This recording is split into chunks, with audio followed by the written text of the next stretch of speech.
Hi friends, welcome back to our channel. ഇന്ന് നമ്മൾ നോക്കുന്നത് 5th സ്റ്റാൻഡേർഡിലെ ഇന്ന് നടന്ന ബേസിക് സയൻസ് ആനുവൽ എക്സാമിൻ്റെ ക്വസ്റ്റ്യൻ പേപ്പറാണ്. ഓക്കെ, ചില സ്കൂളുകളിൽ ഇംഗ്ലീഷ് ആയിരുന്നല്ലേ എക്സാം. അപ്പോൾ ആ ഇംഗ്ലീഷ് ക്വസ്റ്റ്യൻ പേപ്പർ നമ്മൾ ആദ്യം അപ്ലോഡ് ചെയ്തിട്ടുണ്ട്. അപ്പോൾ അത് കാണാത്ത കൂട്ടുകാരുണ്ടെങ്കിൽ തീർച്ചയായും കാണുക. അപ്പോൾ ബേസിക് സയൻസ് എക്സാം ഉണ്ടായിരുന്ന കൂട്ടുകാരുണ്ടായിരുന്നല്ലേ, അപ്പോൾ അവരുടെ ക്വസ്റ്റ്യൻ പേപ്പറാണ് നമ്മൾ ഈ വീഡിയോയിലൂടെ ഡിസ്കസ് ചെയ്യാൻ പോകുന്നത്. എങ്ങനെയുണ്ടായിരുന്നു കൂട്ടുകാർ എക്സാം? എളുപ്പമായിരുന്നു അല്ലേ? ഓക്കെ, നമുക്ക് ചോദ്യം നോക്കിയാലോ.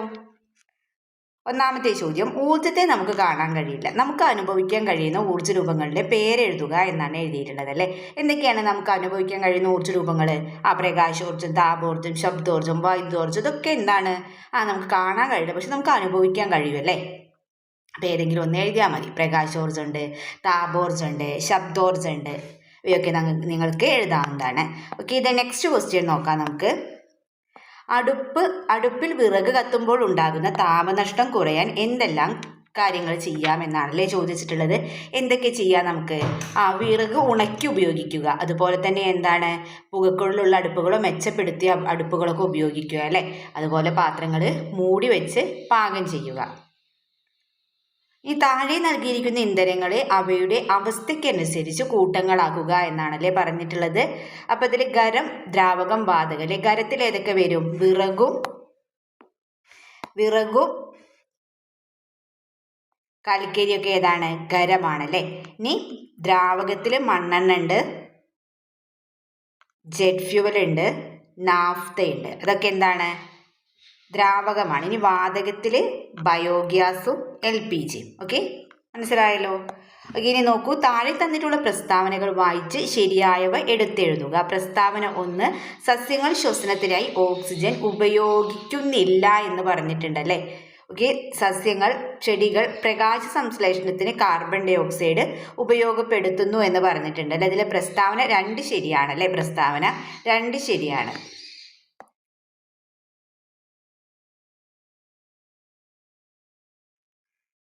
ഇനി ഓക്കെ, ദെൻ നെക്സ്റ്റ് ക്വസ്റ്റ്യൻ നോക്കാം. മരത്തിൽ വളരുന്ന മൂടില്ല താളി ആ മരത്തിന് യാതൊരു ദോഷവും ചെയ്യുന്നില്ല. ഒന്നാമത്തെ കുട്ടി പറയുന്നതാണ്. ദെൻ രണ്ടാമത്തെ കുട്ടി എന്താ പറയുന്നത്? മരത്തിൽ മരവാഴ ഉണ്ടായാൽ ആ മരം നശിച്ചു പോകുന്നില്ല. കുട്ടികൾ തമ്മിലുള്ള സംഭാഷണം ശ്രദ്ധിക്കൂ. ഏത് കുട്ടി പറയുന്നതാണ് ശരി? എന്തുകൊണ്ടാണ് ഏത് കുട്ടി പറയുന്നതാണ് ശരി? രണ്ടാമത്തെ കുട്ടി പറഞ്ഞതാണല്ലേ ശരി. കാരണം എന്താണ്? മരവാഴ ഒരു പറ്റിപ്പിടിച്ച് വളരുന്ന സസ്യമാണല്ലേ. അത് മരത്തിൽ നിന്ന് ആഹാരം വലിച്ചെടുക്കുന്നില്ല, അതുകൊണ്ട് തന്നെ ആ മരത്തിന് ദോഷം ചെയ്യുന്നില്ല അല്ലേ. എന്നാൽ മൂടില്ലാത്താളി എന്താണ്? ഒരു പരാത സസ്യമാണല്ലേ, അത് മരത്തെ നശിപ്പിക്കുമല്ലേ. അപ്പൊ രണ്ടാമത്തെ കുട്ടി പറയുന്നതാണ് ശരി. എന്തുകൊണ്ടെന്ന് നിങ്ങൾ എഴുതിയിട്ടുണ്ടല്ലോ. ഓക്കെ, ഇത് നെക്സ്റ്റ് ക്വസ്റ്റ്യൻ നോക്കാം. ഒരു ആഹാര ശൃംഖലയിലെ വിവിധ കണ്ണികൾ ചുവടെ നൽകിയിരിക്കുന്നു, അവയെ ശരിയായ രീതിയിൽ ക്രമീകരിച്ചെഴുതുക. ഫസ്റ്റ് ഏതായിരിക്കും വരിക? 1 പുല്ല്, 2 പുഴു, 3 കോഴി, 4 കുറുക്കൻ, 5 കഴുകൻ. ഓക്കെ, 5 കഴുകൻ. ഈ ഒരു ക്രമത്തിലാണല്ലേ വരേണ്ടത്. അപ്പോൾ ആദ്യം പുല്ല്, പിന്നെ പുല്ല്, പുഴു, കോഴി, കുറുക്കൻ, കഴുകൻ. ഈ ഒരു ക്രമത്തിലാണ്. ദെൻ താഴെ നൽകിയിട്ടുള്ള പ്രസ്താവനകൾ വായിക്കും. പ്രസ്താവന 1, ലയിച്ചു ചേരുന്ന വസ്തുവിനെ ലായകം എന്ന് പറയുന്നു. ലീനം ലായകത്തിൽ ലയിച്ചുണ്ടാകുന്നതാണ് ലായനി. ശരിയായവ ഏതാണെന്നാണല്ലേ ചോദിച്ചിട്ടുള്ളത്. പ്രസ്താവന 2 ആണല്ലേ ഇതിൽ ശരിയായിട്ടുള്ളത്. പ്രസ്താവന 2 മാത്രമാണ് ശരി. ദെൻ വസ്തുക്കളുടെ ലയന വേഗതയെ സ്വാധീനിക്കുന്ന ഘടകങ്ങൾ എന്തൊക്കെയാണ്? ലായകത്തിന്റെ താപനില, അതുപോലെ തന്നെ എന്താണ് ലായകത്തിന്റെ അളവ്, ലായകത്തിന്റെ താപനില, ലായകത്തിന്റെ അളവ്, ലീനത്തിന്റെ വലുപ്പം, അതൊക്കെയാണല്ലേ. ഓക്കെ, ദെൻ വെള്ളത്തിൽ പൊങ്ങിക്കിടക്കാനുള്ള വസ്തുക്കളുടെ കഴിവ് പ്രയോജനപ്പെടുത്തുന്ന സന്ദർഭങ്ങൾ എഴുതാനാണ് പറഞ്ഞിട്ടുള്ളത് അല്ലേ. എഴുതിയിട്ടുണ്ടല്ലോ. ഓക്കെ, ദെൻ നെക്സ്റ്റ് നോക്കൂ. താഴെ തന്നിട്ടുള്ളവയിൽ സൂക്ഷ്മജീവികൾ അല്ലാത്തത് ഏതെന്നാണ് ചോദിച്ചിട്ടുള്ളത്. അല്ലാത്തതാണ് ഏതാണ്? ഈച്ചയാണല്ലേ. ഓക്കെ, ദെൻ രോഗകാരികളായ സൂക്ഷ്മജീവികളെ ശരീരത്തിലേക്ക് എത്തിക്കുന്ന ജീവികളാണ് രോഗാണുവാഹകർ. 2 രോഗാണുവാഹകരുടെ പേരെഴുതുക. നമുക്ക് ഏതൊക്കെ എഴുതാം? കൊതുക്, ഈച്ച, അങ്ങനെ ഒരുപാടുണ്ടല്ലേ. അപ്പോൾ ഏതെങ്കിലും 2 എണ്ണത്തിൻ്റെ പേര് നിങ്ങൾ എഴുതിയിട്ടുണ്ടെങ്കിൽ നിങ്ങൾക്ക് മാർക്ക് കിട്ടുന്നതാണ്. ഓക്കെ, ദെൻ കൊതുക് പെരുകുന്ന സാഹചര്യങ്ങൾ ഏതെല്ലാം എന്ന് ചോദിച്ചിട്ടുണ്ട്. എളുപ്പല്ലേ. ഓക്കെ, നിങ്ങൾക്ക് അറിയാവുന്ന കാര്യങ്ങളാണ്, അതൊക്കെ നിങ്ങൾ എഴുതിയിട്ടുണ്ടാവും അല്ലേ. ഓക്കെ, ഇനി നോക്കൂ. ചോദ്യം 5, A, B എന്നിവയെ രണ്ടു ഭാഗങ്ങളുണ്ട്. എ ബി എന്നിവയിൽ ഏതെങ്കിലും ഒന്ന് എഴുതിയാൽ മതി. വൈദ്യുത വാഹനങ്ങൾ ഉപയോഗിക്കുന്നത് കൊണ്ടുള്ള മേന്മകൾ എന്തെല്ലാം എന്ന് ചോദിച്ചിട്ടുണ്ട് അല്ലേ. അതുപോലെ നൽകിയിരിക്കുന്ന പ്രസ്താവനയും കാരണവും വായിക്കൂ. പ്രസ്താവന: സൂര്യപ്രകാശം, കാറ്റ്, തിരമാല തുടങ്ങിയ ഊർജ്ജ സ്രോതസ്സുകൾ വായു മലിനീകരണം ഉണ്ടാക്കുന്നില്ല. ഇനി കാരണം: ഇവ പുതുക്കാൻ കഴിയുന്ന ഊർജ്ജ സ്രോതസ്സുകളല്ല. ശരിയായവ കണ്ടെത്തി എഴുതുക എന്നാണല്ലേ പറഞ്ഞിട്ടുള്ളത്. അപ്പോൾ ഇതിൽ ശരിയായിട്ടുള്ളത് ഏതാണ്? നൽകിയിട്ടുള്ള പ്രസ്താവനകളിലെ ശരിയായ പ്രസ്താവന ശരിയാണ്, കാരണം തെറ്റാണ്. പ്രസ്താവനയും കാരണവും ശരിയാണ്, പ്രസ്താവന തെറ്റും, കാരണം ശരിയാണ്. പ്രസ്താവനയും കാരണവും ശരിയല്ല എന്ന് പറഞ്ഞിട്ടുണ്ടല്ലേ. അപ്പം ഇതിൽ ഏതാണ് ശരി? പ്രസ്താവന ശരിയാണ്, കാരണം തെറ്റാണല്ലേ.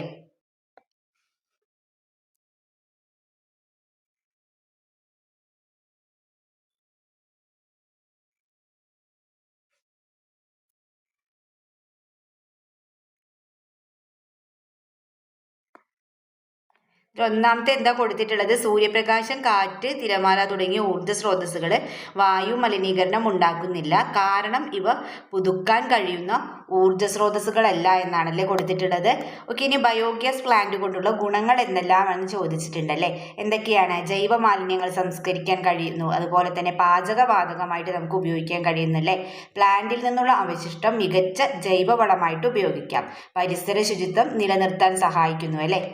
ഇതൊക്കെ നിങ്ങൾക്ക് എഴുതാവുന്നതാണ്. ഓക്കെ, ഇത് നെക്സ്റ്റ് 5B ക്വസ്റ്റ്യൻ നോക്കാം. 5B ക്വസ്റ്റ്യൻ: പക്ഷി നിരീക്ഷണവുമായി ബന്ധപ്പെട്ട് വിട്ടുപോയ കാര്യങ്ങൾ എഴുതുക. കാലുകളുടെ പ്രത്യേകത, കൊക്കിൻ്റെ പ്രത്യേകത. പക്ഷി നിരീക്ഷണവുമായി ബന്ധപ്പെട്ടിട്ടുള്ളതാണ് ഇവിടെ കൊടുത്തിട്ടുള്ളത്. പിന്നെ നമുക്ക് എന്തൊക്കെ എഴുതാം? പക്ഷിയുടെ നിറം, പക്ഷിയുടെ വലിപ്പം, പറക്കുന്ന രീതിയിൽ ഏതെങ്കിലുമൊക്കെ എഴുതിയാൽ മതി. ഇനി നോക്കൂ, ജീവികളെക്കുറിച്ചുള്ള പ്രസ്താവനകളിൽ ശരിയായവ ഏതെല്ലാം എന്നാണല്ലേ ചോദിച്ചിട്ടുള്ളത്. അപ്പോൾ ഇതിൽ ശരിയായിട്ടുള്ളത് ഏതാണ്? പ്രസ്താവന: രൂപാന്തരണം പ്രാണികളുടെ ജീവിതചക്രത്തിൽ മാത്രം കാണപ്പെടുന്നതാണ്. മനുഷ്യ സസ്തനി വിഭാഗത്തിൽ പെടുന്ന ജീവിയാണ്. സമൂഹമായി ജീവിക്കുന്ന ഒരു ജീവിയാണ് ഉറുമ്പ്. അപ്പോൾ ഇത് 2ഉം 3ഉം ശരിയാണ് അല്ലെ. ആമ ഒരു ഉഭയജീവിയാണ്. അപ്പോൾ 2ഉം 3ഉം ശരിയാണ്. പ്രസ്താവന 2, 3 ശരിയാണ്. ദെൻ താഴെ കൊടുത്തിരിക്കുന്ന ജീവികളെ ശരിയായ രീതിയിൽ പട്ടികപ്പെടുത്തുക. പ്രസവിക്കുന്നവ എന്ന് നൽകിയിട്ടുണ്ട്. പിന്നെ നമ്മൾ ഏത് എഴുതണം? ഇവിടെ എന്താ എഴുതേണ്ടത്? മുട്ടയിടുന്നവയല്ലേ. അപ്പോൾ കാക്ക നൽകിയിട്ടുണ്ട്. പിന്നെ ഏതാ നമുക്കിതിൽ എഴുതാം? മരംകൊത്തി എഴുതാം, പ്രാവ് എഴുതാം. പ്രസവിക്കുന്നവയിൽ പശു, ഡോൾഫിൻ, പൂച്ച. പശു, ഡോൾഫിൻ, പൂച്ച. ഓക്കെ, ഇനി ഈ ചോദ്യത്തിന് 6A 6B എന്നീ 2 ഭാഗങ്ങളുണ്ട്. അപ്പോൾ 6A 6B എന്നിവയിൽ ഏതെങ്കിലും ഒന്ന് എഴുതിയാൽ മതിയാകും. 6A ക്വസ്റ്റ്യൻ നോക്കാം നമുക്ക്. താഴെ നൽകിയിരിക്കുന്ന പ്രസ്താവനയും കാരണവും വായിക്കുക. ശരിയായവ തിരഞ്ഞെടുത്തെഴുതുക. പ്രസ്താവന: തലയുടെ മുൻവശത്ത് കണ്ണുള്ള ജീവികൾക്ക് വസ്തുവിൻ്റെ അകലവും സ്ഥാനവും കൃത്യമായി തിരിച്ചറിയാൻ കഴിയുന്നു. കാരണം അവർക്ക് 2 വശങ്ങളിലുള്ള കാഴ്ച സാധ്യമാകുന്നു. അപ്പം ഇത് പ്രസ്താവനത്തിൽ ഏതാണ്? തലയുടെ മുൻവശത്ത് കണ്ണുകൾക്കുള്ള ജീവികൾക്ക് വസ്തുവിൻ്റെ അകലവും സ്ഥാനവും കൃത്യമായി, കാരണം അവർക്ക് 2 വശങ്ങളിലുള്ള കാഴ്ച സാധ്യമാക്കുന്നു. അപ്പോൾ തന്നിട്ടുള്ളതിൽ പ്രസ്താവന 1 ശരിയാണ്, കാരണം തെറ്റാണ് അല്ലേ. പ്രസ്താവന ശരിയാണ്, കാരണം തെറ്റാണ്. ഇതിന് കാഴ്ചയ്ക്ക് വെല്ലുവിളിയുള്ളവർക്ക് ഉപയോഗിക്കാവുന്ന ഏതെങ്കിലും 2 ഉപകരണങ്ങളുടെ പേരെഴുതുക. ഏതെങ്കിലും 2 ഉപകരണങ്ങളുടെ പേരെഴുതിയാൽ മതി.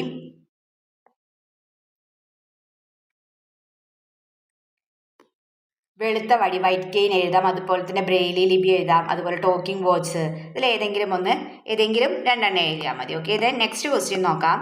കണ്ണിൻ്റെ ആരോഗ്യത്തിനായി നാം പരിപാലിക്കേണ്ട ആരോഗ്യശീലങ്ങൾ എന്നീ സെമിനാറിൽ അവതരിപ്പിക്കാനായിട്ട് 4 ആരോഗ്യശീലങ്ങൾ നിർദ്ദേശിക്കുക. എന്തൊക്കെ എഴുതാം നമുക്ക്? മങ്ങിയ വെളിച്ചത്തിലോ അമിതമായി തിളക്കമുള്ള വെളിച്ചത്തിലോ ഇരുന്ന് വായിക്കരുത്. പിന്നെ എന്തൊക്കെ എഴുതാം? TV, മൊബൈൽ ഫോൺ, കമ്പ്യൂട്ടർ എന്നിവ തുടർച്ചയായിട്ട് കൂടുതൽ സമയം ഉപയോഗിക്കുന്നത് ഒഴിവാക്കുക.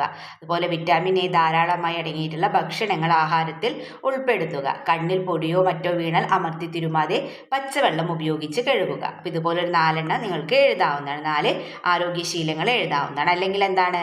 താഴെ പറയുന്ന ജീവികളും അവയുടെ പ്രത്യേക കഴിവുകളും അടങ്ങിയ പട്ടികയാണ് നൽകിയിരിക്കുന്നത്. പട്ടിക പൂർത്തിയാക്കുക. ജീവി മുതല. അവയവം ത്വക്ക് നൽകിയിട്ടുണ്ട് അല്ലേ. അവയവം ത്വക്ക്. പിന്നെന്താ നൽകിയിട്ടുള്ളത്? പ്രത്യേക കഴിവ്. അത് നമ്മളോട് എഴുതാൻ പറഞ്ഞിട്ടുണ്ട്. ദെൻ എന്താ നൽകിയിട്ടുണ്ട്? നായ. അവയവം നൽകിയിട്ടുള്ള പ്രത്യേക കഴിവ് കേൾവി. പിന്നെ കരടി, പരുന്ത് എന്നിവയാണല്ലേ നൽകിയിട്ടുള്ളത്. അപ്പം നമുക്കറിയാം ജീവി, മുതല, ത്വക്ക്, അവയവം. അതിലെന്താണ് വെള്ളത്തിലെ ചലനങ്ങൾ അറിയാൻ സഹായിക്കുന്നത്. അതിൻ്റെ പ്രത്യേക കഴിവ് എന്താണ്? വെള്ളത്തിലെ ചലനങ്ങൾ അറിയാൻ. അതുപോലെ നായ, അവയവം ഏതാണ്? ചെവിയാണല്ലേ വരിക. പ്രത്യേക കഴിവ് കേൾവി. ഇനി കരടി, അവയവം മൂക്ക്, പ്രത്യേക കഴിവ് എന്താണ്? ഘ്രാണശേഷി, മണം പിടിക്കാനുള്ള കഴിവല്ലേ. അതായത് ഘ്രാണശേഷി എന്ന് പറഞ്ഞാൽ മണം പിടിക്കാനുള്ള കഴിവ്. ഇനി നോക്കൂ, പരുന്തിന് എന്താണ്? കണ്ണാണല്ലേ അവയവം. ദൂരക്കാഴ്ച, കണ്ണ്. എളുപ്പല്ലേ. ഇതിന് കടുവ, സിംഹം തുടങ്ങിയ ജീവികൾക്ക് തലയുടെ മുൻവശത്താണ് കണ്ണുകൾ കാണപ്പെടുന്നത്. ഇത് ഏത് രീതിയിലാണ് അവയ്ക്ക് സഹായകരമാകുന്നത് എന്നാണല്ലേ ചോദിച്ചിട്ടുള്ളത്. തലയുടെ മുൻവശത്ത് കണ്ണുകളുള്ളത് എന്താണ്? ഇരയിലേക്കുള്ള ദൂരവും ഇരയുടെ സ്ഥാനവും എന്ത് ചെയ്യാൻ പറ്റും? കൃത്യമായി മനസ്സിലാക്കി വേട്ടയാടുന്ന ജീവികളെ സഹായിക്കുന്നല്ലേ. ഇതിനെ ബൈനോക്കുലർ വിഷൻ എന്നാണ് വിളിക്കുന്നത് അല്ലേ.